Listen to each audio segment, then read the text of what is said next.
विधान भवनातल्या मारहाण प्रकरणातील दोन्ही आरोपींना आता जामीन मंजूर झाला आहे। नितीन देशमुख आणि सर्जेराव टकलेला मुंबई किल्ला कोर्टाकडून जामीन मंजूर करण्यात आलेला आहे। सर्जेराव टकले याची नवी मुंबईच्या कळंबोलीत जी आहे ती जल्लोषामध्ये मिरवणूक काढण्यात आलेली आहे।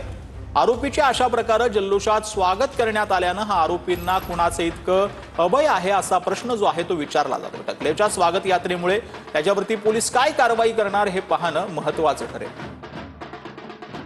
तर आपल्या सोबत जितेंद्र आव्हाड जे आहेत ते फोन लाईन वरती जोडले गेलेले आहेत। आव्हाड जे अशा प्रकारे जे आहे ते आरोपींची मिरवणूक काढली जाते, आपलं या संदर्भात काय म्हणणं आहे? एक तर पहिली गोष्ट म्हणजे सर्जे तो टकले हा एकटा नव्हता, त्या 5 जणांनी मिळून नितीनला मारला।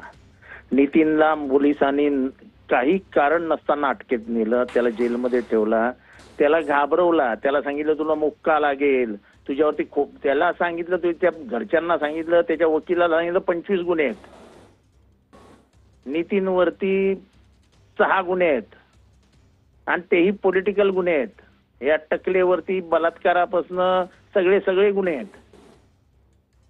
आता निघते त्याची मिरवणूक। जेव्हा राज्य व्यवस्थाच गुन्हेगारांना पाठीशी घालत असते, हे रेड हँड मारताना पकडले गेले आहेत, आमच्याकडे सगळे व्हिडिओ आहेत, आमच्याकडे सगळी नाव आहेत, कोण आहे त्याच्याबरोबरचा भुत्ते? तोला का नाही पकडला? आमच्या समोर 2 जणांना विधिमंडळाच्या त्या पोलीस चौकीत ठेवलं होतं, त्याच्यातला एक गायब झाला। आता जेव्हा व्यवस्थाच नागडी झाली आहे तेव्हा नागड्यांसमोर उघडे नसतात। पण या संदर्भात काही कारवाई करण्याचे काही विनंती किंवा तक्रार तुम्ही करणार आहात का? कारण की अशा पद्धतीने आरोपीची मिरवणूक काढली जाते। महाराष्ट्र पोलीस कारवाई करणार? महाराष्ट्र पोलीस काय अपेक्षा ठेवताय तुम्ही? 5 जण मारतानाचे व्हिडिओ आहेत, त्यांना अटक करायला जमलं नाही। अर्थात अध्यक्षांनी बघावा हा व्हिडिओ आणि अध्यक्षांनी निर्णय घ्यावा।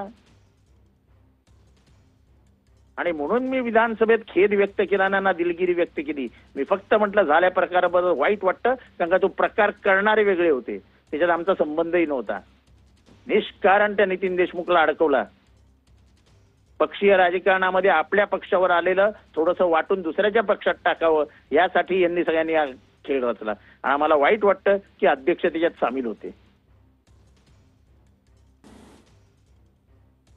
धन्यवाद आव्हाड जी आपल्या संपूर्ण सविस्तर प्रतिक्रियेसाठी।